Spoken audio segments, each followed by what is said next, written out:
Rebecca Armstrong. I've only lived in the area for 2 years. I escaped from Brooklyn 2 years ago, and I live in Highland. And I became a CSA member, and that's how I found out about this issue. I've been active with Friends of Brook Farm Project and also with the citizens of Shwangam.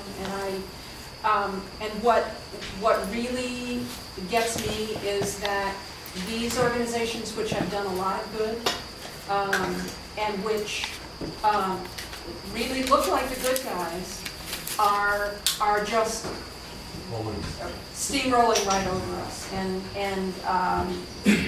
it feels like a David and Goliath situation, and you know how that turned out. So I'm really, I'm hoping that we can all come together and prevent the eviction of Brook Farm and prevent these lands from being taken from us in a very subtle way. That's what Erwin, did you see that armored car that was waiting for you? Okay. Wait. Yes, hello. Yes. Yes. My name is Susan Wick, and I am the history and tradition keeper for the Toxin Bear Clinic. And I also personally own property adjoining Mohawk Preserve.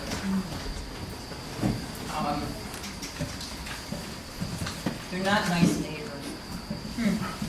We've been in their crosshairs for decades. And I'm not going to be able to talk very long because I get very upset. They're trying to take our sacred medicine grounds, and they have been for decades. We've been successful in keeping most of them. But I don't know how much longer we can continue. We choose to pay taxes. We have not taken our medicine lands off the tax rolls. We utilize the facilities, the roads to get there. The possible fire thing. So we pay our taxes. I have joined the loose association of the Mohawk neighbors. Although I hate to call Mohawk Preserve a neighbor. I think that's too nice a term. I've tried to sit down and speak with the board because I've gotten nowhere with their staff. Not an option. Not an option. I've been threatened with arrest for trespassing. I finally got to the point where the president of the Mohawk Preserve was gracious enough to meet with me and my sister a couple times. But I want to meet with more. We have concerns. They need to be discussed by the policymakers. Not an option. 2.5–3 years is it now, Mike? We've been trying? Not an option. Right, Ron? Ron, president of the board? With the Mohawk board. They don't want to meet. Right, Ron? No way, right? That's what you tell me every time, no way. You tell me to talk to Glenn Hoagland. I talked to Glenn Hoagland. He says he's not allowed to talk to me. Make up your mind. That's all I can say right now. Thank you.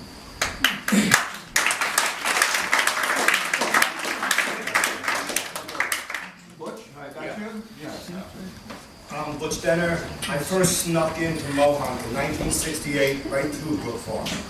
We were young, and Mohawk was magical to us. It's still magical 45 years later. I'm the official greeter on Fridays at Mohawk, and I do the house history tour. Jerome Smiley, I'm proud to say, is a friend of mine. I've been on the farm with Creek and Jerome listening to them make music. I will say that Brook Farm is an integral part of the Mohawk Smiley tradition and legacy. But after living here 45 years, I see so many things are changing. And they're not always changing for the good. With all due respect, the woman who moved here from Brooklyn 2 years ago, those new people have an impact, and those new people make things change. I am not speaking for the Smileys. I am not speaking for Mohawk. I'm speaking for a 45-year former long hair, currently, I don't know what, person who cares deeply about the traditions of this area and the people who keep those traditions. But I have to say, as one who has fought and tilted against windmills all my 63 years, if you make this confrontational, we're going to lose. We have to make it community-based. Yes. We have to make it soul-based. We have to be righteous. We have to be the best people we can be. and not be confrontational and not be political. Please, let's be soulful on this. This is really important if you want to win. If you want them to even listen to you or talk to you. Because I know they don't listen so good. I work there. They don't listen. But they're good people, and they've given us this for 100 and some odd years. And I'm grateful for that, and I want to see it continue. And this energy in this room can only grow, and let's try and get it done righteously, please. Thank you.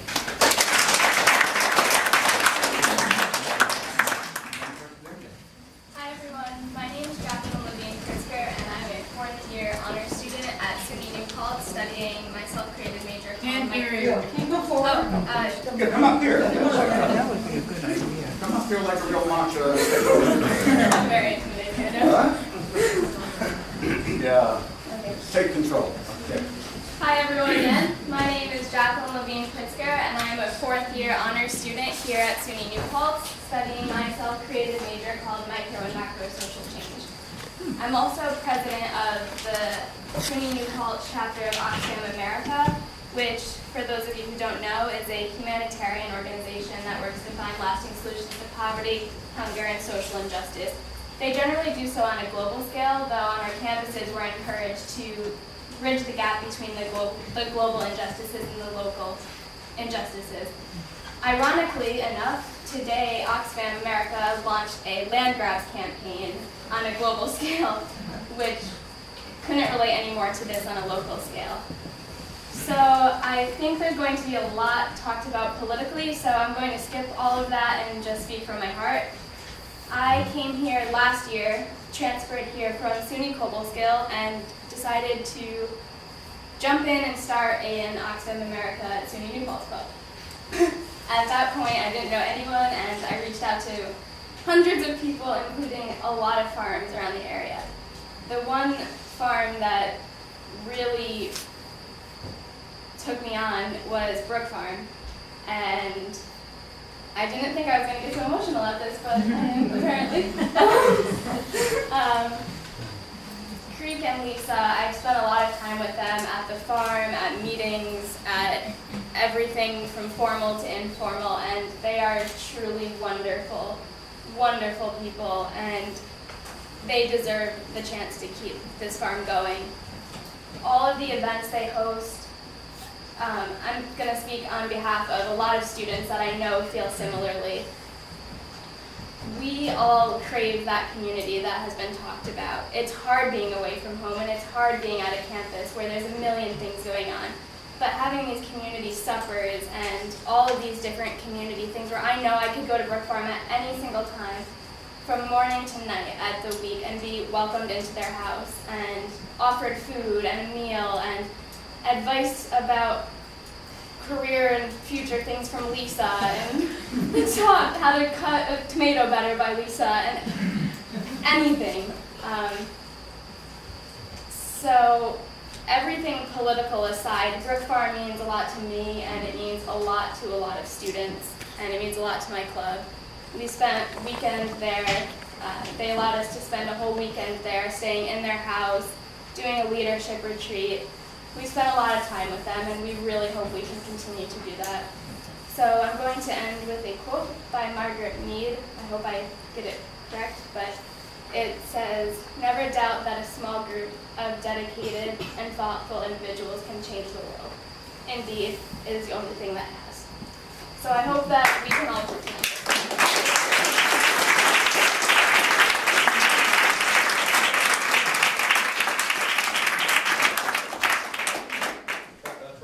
One of the things about the farm now is that the beautiful house, when you go there, it's like going back into the 19th century, has become a community center.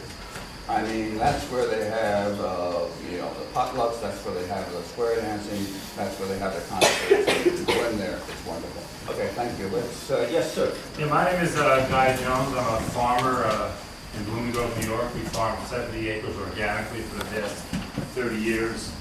I don't know if anybody's ever been to a farm on Route 208, straight down south. And 2 years ago, I was foreclosed on by the Open Space Institute.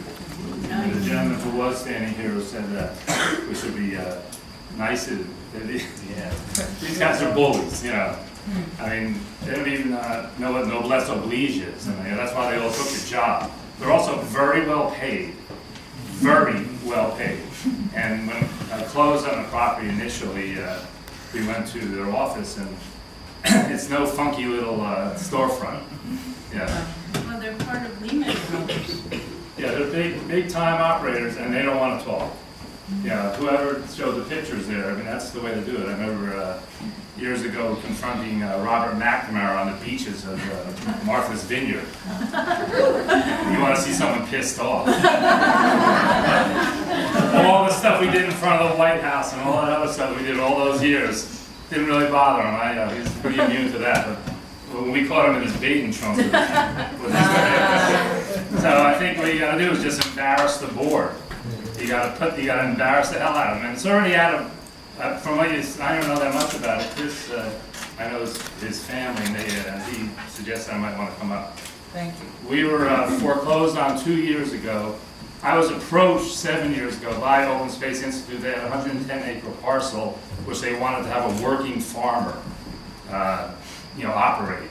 We're already, farming is all we do for a living. We don't, even though I look like a trust funder, I'm not.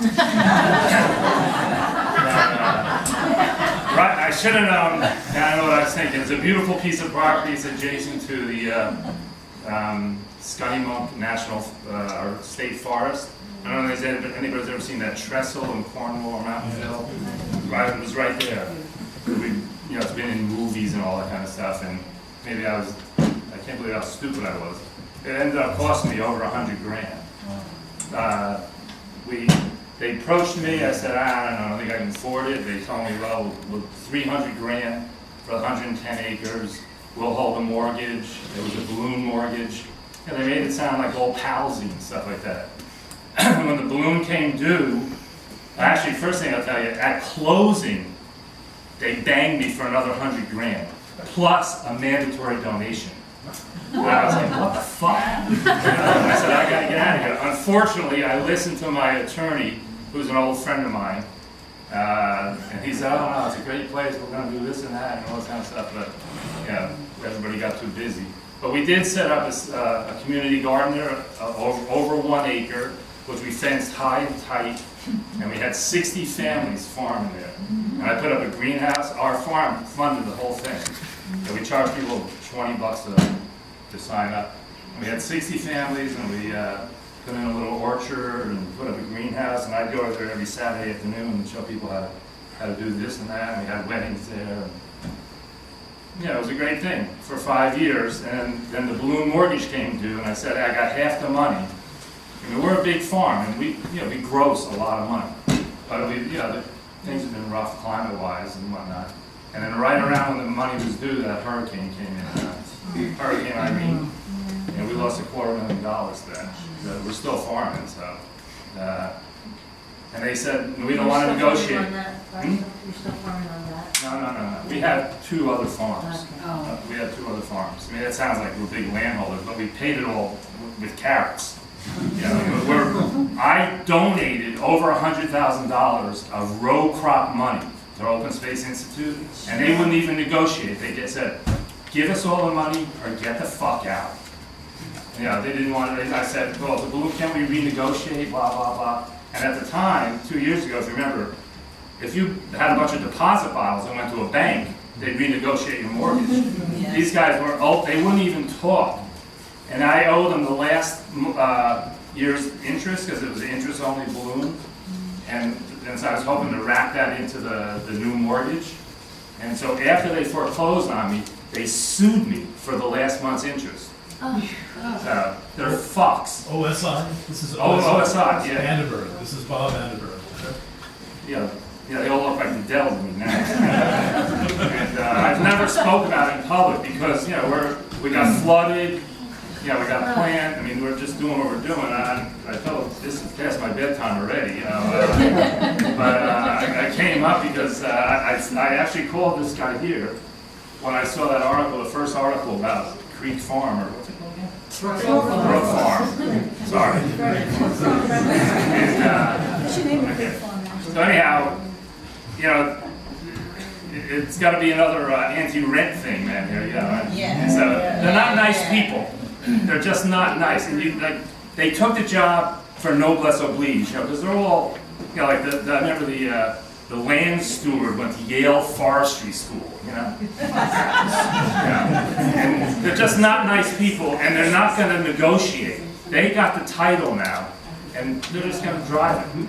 You know, they don't need to listen to anybody. We had 60 people plus myself farming on that property, and they just didn't blink an eye.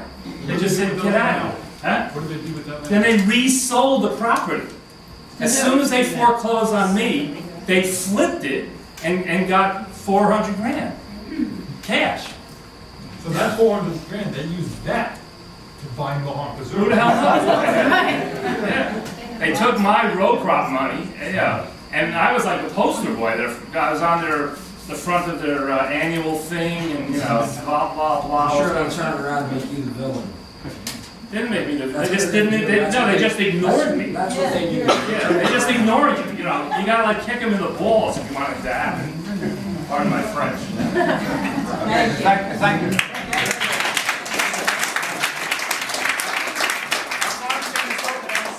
From 10 to 2.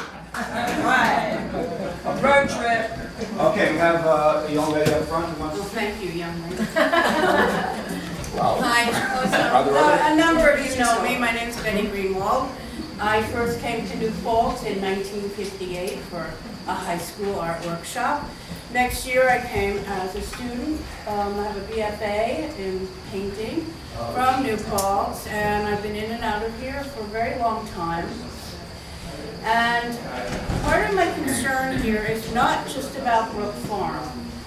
I'm concerned that there isn't one other small farmer here tonight to support the farmers, that our community of organic farmers should be here supporting this, because what OSI can do will affect everyone.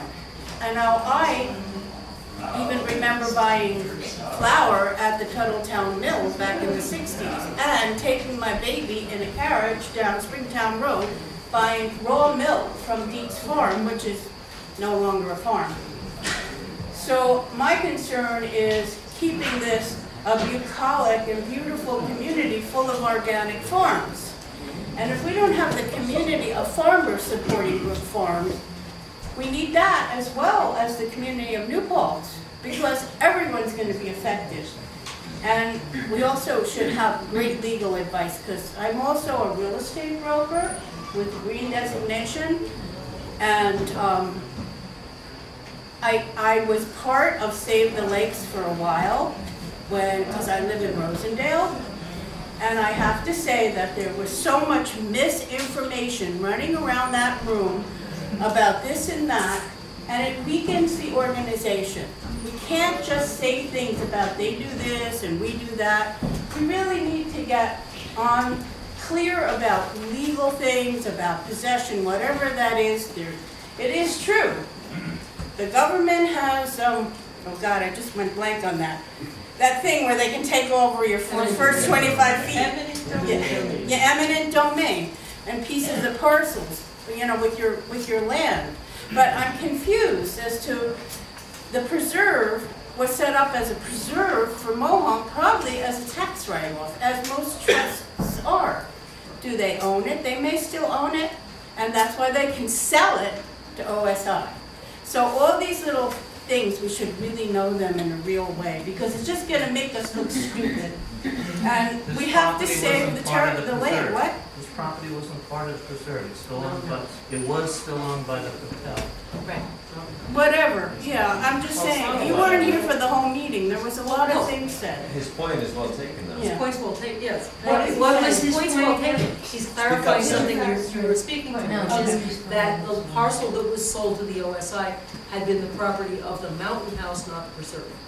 But the preserve had been the property of the Mountain House once, that's the point I'm making. Okay, And when people Right, put no, things, yeah, you No, that's know. fine. No, I look at, I've been working through this, and Yeah. it's really thick to get all this straight in the sections, and this does take work. But let's hear from Chris, who's the neighbor of the. I just wanted to say, I think it's really great that all of these groups have come together. You know, they're there seems to be about 4 major groups that have now come together. Chris, who are you?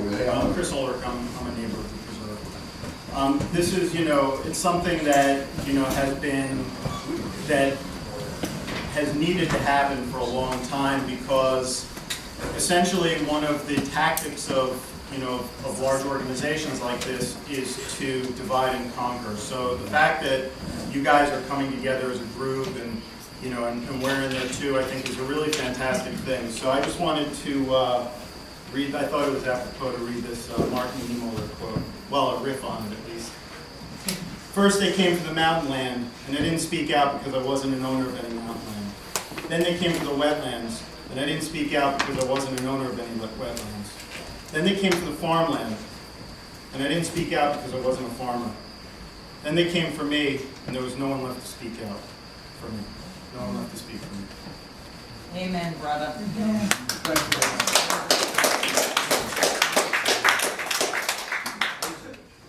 Hi, my name's Lisa Mitten. I'm the farmer's partner. And we build this event as having Severin von Eschner or something from the Greenhorns, which is the National Young Farmers organization. And Severin's the founder and leader of that. And she recently emailed to her very, very large national, even global listserv of young farmers, whose one of their main issues of young farmers is land tenure, land access, and affordable access. And she wrote an essay that she emailed to her listserv, which was very powerful and kind of takes the Brook Farm situation and takes the Guy Jones situation to a larger perspective. And I think it would be great to have that. I'm just going to be skipping over some parts of that essay. So, Brook Farm, the Mid-Hudson Valley institution, recently revitalized with weekly potlucks, sing-alongs, and new blood, is facing a headwaters movement. I, Severin, am taking up space in this platform because I believe it's a moment of significance to the young farmer movement as a whole. Right now, some of the most highly regarded land conservation organizations on the East Coast, Open Space Institute, Glenwood, and the Doris Duke Foundation, which is a large funder based out of New York City, have announced their intention to launch an incubator program which will train more young farmers and have evicted Brook Farm Project to do so. These important organizations, sitting on multi-million-dollar endowments, have hundreds of thousands of acres, have performed amazing feats of preservation by protecting hundreds of vistas, watershed areas, and agricultural lands from development. We might assume that their vision, although absent from their websites, is to train farmers for that land, and it's sounded solid. But no body, no corporation, trust, institute, foundation is too big to negotiate and dialogue with the beloved community-supported farm about its home and tenure. These organizations may have money and power, they control the land, the convention says they don't need to be transparent about their plans.